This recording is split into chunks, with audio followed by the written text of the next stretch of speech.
This video is sponsored by Audible. Hey, what even are truffles? And why are people so obsessed with them? And to be clear, I'm talking about the edible fungus that's referred to as a truffle, not the chocolate that's named after the fungus. People are obsessed with these, and I mean, for reference, I paid about $35 for each of these little burgundy truffles, and this is not even a very highly prized species. The burgundy truffles are just what's in season right now in the fall. It's what I could get. A true black truffle, or Perigord, is probably the most popular species. That's a winter truffle, and it's got a lot stronger flavor. For me to get a nice black Perigord truffle about this size from the same place online, it would cost about $60 for just a little one like that. To get a white truffle about this size would cost about $250. And that's when you can even get them. Look, I'm not here to convince you these little funguses are definitely worth it. I'm just here to explain what the deal is, why truffles are incredibly hard to cultivate, and why people go mad for them. Also, why you need adorable little doggies to find them for you. Schmuzzles! Find it! Schmuzzles! The dog's cue word to go find truffles is schmuzzles. Truffles are from a genus of fungal species known as tuber that grow around the base of trees. Healthy, living trees. This is really different from other mushrooms we eat that grow through dead wood and leaves and such. Those are scavengers of the forest. Truffles don't eat dead trees. Instead, they live with trees. That's why you can't grow them in big blocks of sawdust or compost inside like you can with other mushrooms. Truffles are a unique type of fungus. They're mycorrhizal fungi. So they obtain sugars from the roots of the host tree, but then they also collect nutrients from the soil and provide those to the host tree. So it's a symbiotic relationship. Ella Reeves and her colleague Katie Learn there are research assistants who help look after this truffle orchard. It's run by North Carolina State University. It's an experimental farm where they're trying to figure out how to grow these things in the Appalachian Mountains of North America, where they are not native. At least not this particular species, the aforementioned black truffle, Tuber melanosporum. They are native to regions in Europe like France where there is heavy limestone in the soil, so very high pH already. Think about the Rock of Gibraltar. That's a giant hunk of limestone right here on this EU map showing soil pH. Warm colors are high pH. Spain, southern France, northern Italy, a little into the Balkans. This is where your classic black truffles grow wild and are farmed with relative ease. They like to grow around hardwoods. These are filbert hazelnut trees in the North Carolina orchard. And here's how you farm truffles on them. Trees are actually inoculated in the nursery with the Tuber melanosporum, which is the truffle-producing fungus. And once they're inoculated and there's a pretty heavy population inside the roots, they're planted in an orchard formation like you can see around. And they need a highly limed soil, so a very high pH to grow so that they can outcompete the native fungi. Once down there, the white mycelium of the fungus fans out and effectively extends the root network of the trees. It sucks up water and mineral nutrients, and it passes those on to the roots in exchange for carbs. Carbs that the trees photosynthesize with their leaves. Eventually, once tree and fungus are both big and strong enough, the fungus will be ready to reproduce, and it will send up a fruiting body. This is the part of basically all edible funguses that we actually eat, the fruiting body. It's this temporary reproductive projection whose job is to grow up and then send out the spores, cast off the spores so they will go far and wide and make new funguses elsewhere. Cut it open and you can see the so-called marbling of this truffle, and you can see the payload of brown spores ready to pop out. From the time you plant the inoculated tree to the time you get edible fruiting bodies is an agonizingly long wait. Those hazelnut trees are popular for this in part because they get you truffles relatively quickly. And by quick, I mean you can expect to get your first little crop of edible fruiting bodies about 7 years after you have planted your hazelnut trees. And that's assuming that everything went right in the meantime. The lab techs here at the North Carolina State Mountain Research Station can help you make sure that it's going right. You can bring a soil sample or some roots from your trees, and Ella Reeves and colleagues will try to make sure you've got the right fungus growing in there. This might include isolating some DNA and having it sequenced. That's a nucleotide sequence she's looking at there, genes. In this case, this wasn't even a tuber species. This was a contaminant. It was Sphaerospirella. Well, that's bad news, and truffle farmers get a lot of bad news. Here's a super sad story. In 1999, a guy named Tom Michaels planted some inoculated hazelnut trees pretty close to where I live here in East Tennessee. Michaels is a PhD plant pathologist. He did his dissertation research on truffles. He's already had a long career growing button mushrooms, and when he finally tried truffle farming, he naturally did just about everything right. The climate and the geology around here is pretty close to those traditional truffle growing regions in Europe.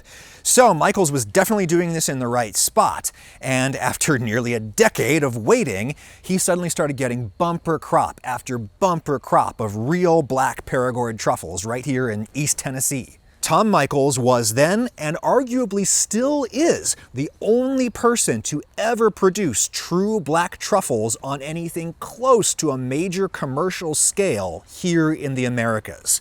The New York Times wrote a big feature about him. He was a celebrity among American celebrity chefs. And then his trees got this thing called Eastern Filbert blight, and he had to cut almost all of them down. Same thing happened here at the experimental orchard in North Carolina, Eastern Filbert blight. They had to cut all of these down, but they are growing back. Could there be black diamonds down there? Well, that's what Lois Martin and her truffle dog Monza are here to find out. We found up to 40-some truffles in this orchard 2 years ago. Last year, we only found 2.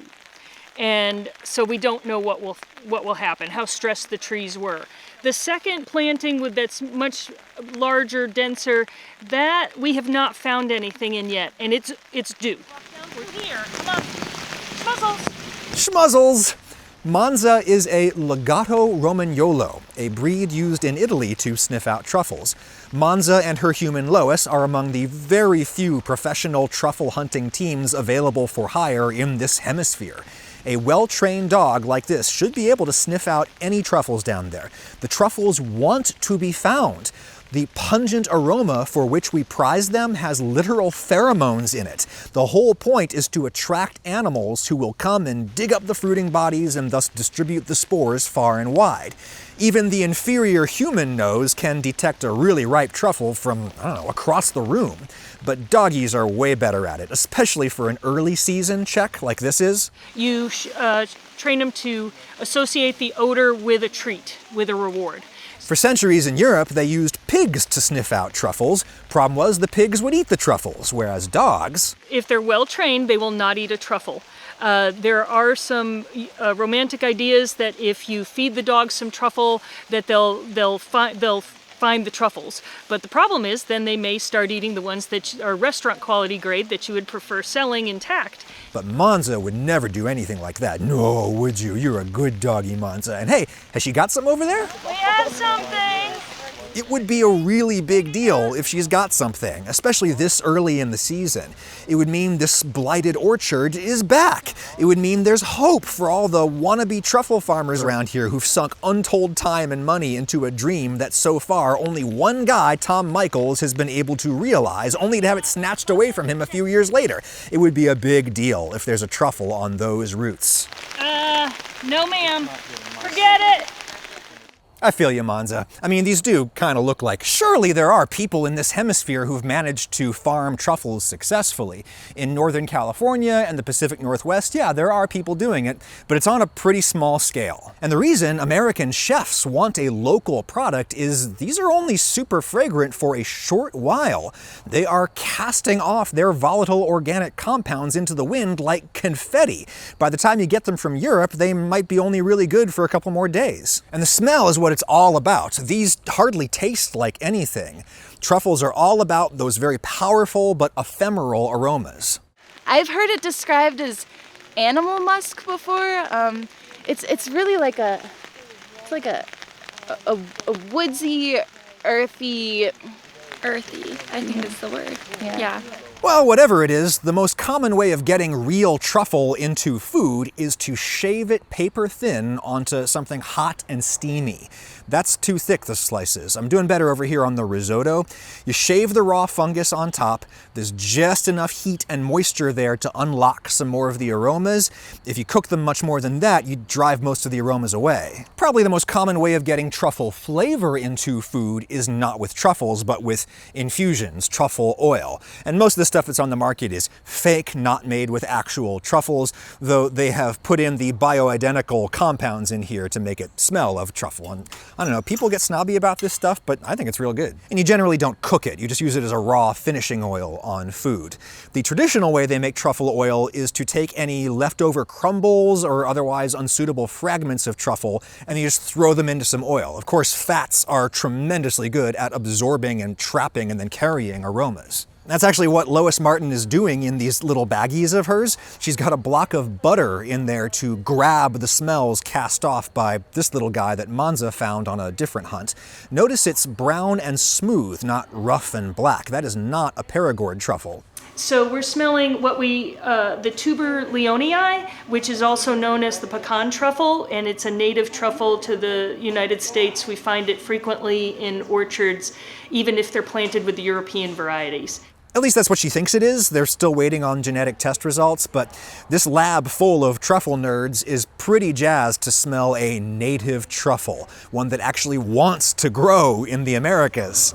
And I would describe it as an early summer evening breeze. Wow! So the obvious question is, why bother growing Perigords here in the Americas? If we have these native ones here that smell so amazing, why not just grow those and eat those? Well, the local ones are not as highly prized. Why is that the case? Well, maybe it's because they simply aren't the European delicacy that everybody already knows and loves. Maybe it's because they aren't as expensive as the European ones. Well, I'm hardly expert enough to give you an opinion on that, but I will tell you this. I have, once in my life, had shavings of a white truffle. That's the ultra-expensive king of all truffle species. I'm pretty sure the specimen that I'd been served was good and fresh and well prepared, and I thought it was a huge letdown. To me, it just tasted like a weaker black truffle. And Google it. Like, I'm not the only person to have that opinion, though lots of people find nicer ways of saying it. They say, oh, the white truffle is very delicate. Well, if you want less truffle flavor, then just use less truffle. Don't buy a more expensive truffle so that you can use more of it. That doesn't make any sense, but anyways. That's what I personally think the whole white truffle thing is about. I think people like them because they are rare and expensive. They are rare and expensive because they are rare and expensive. And now I'm sure you can head down to the comments and read all about why I'm wrong about that. But if you really want to read up on truffles and the crazy people who try to grow them, you gotta check out this new book by the food writer Rowan Jacobson. It's called Truffle Hound. Manza and her human, Lois Martin, are featured in this chapter. If you don't have time to read an awesome general audience book about truffles, well, might I suggest listening to it on Audible, the sponsor of this video. How does Jacobson describe the scent of truffles? It was hardly a food scent at all. It was more like catching a glimpse of a satyr prancing across the dining room floor while playing its flute and flashing its hindquarters at you. Well, something that's much easier to understand is that Audible is a phenomenal deal. Your membership gets you access to thousands of audiobooks, one premium title a month, which is generally the big new releases. Download one of those a month and keep it forever. And you get unlimited access to the Plus catalog, which is everything else here. Older books, Audible original programs, ad-free versions of podcasts. The holidays are almost upon us, and I don't know about you, but pretty soon I'm going to be driving all around creation, visiting family and such, and I really look forward to listening to that truffle book as I'm driving. For a limited time, you can give yourself the holiday gift of Audible for only $7.95 a month. That's a savings of 46% on your first 4 months of Audible. Go to audible.com/Adam Ragusea, that link is in the description, or text Adam Ragusea to 500-500 to get that deal. Thank you, Audible. And thank you, truffle doggies and the humans who train them. You want to make a dog happy? Give them an important job to do. Go find the money, Manza. Find the money!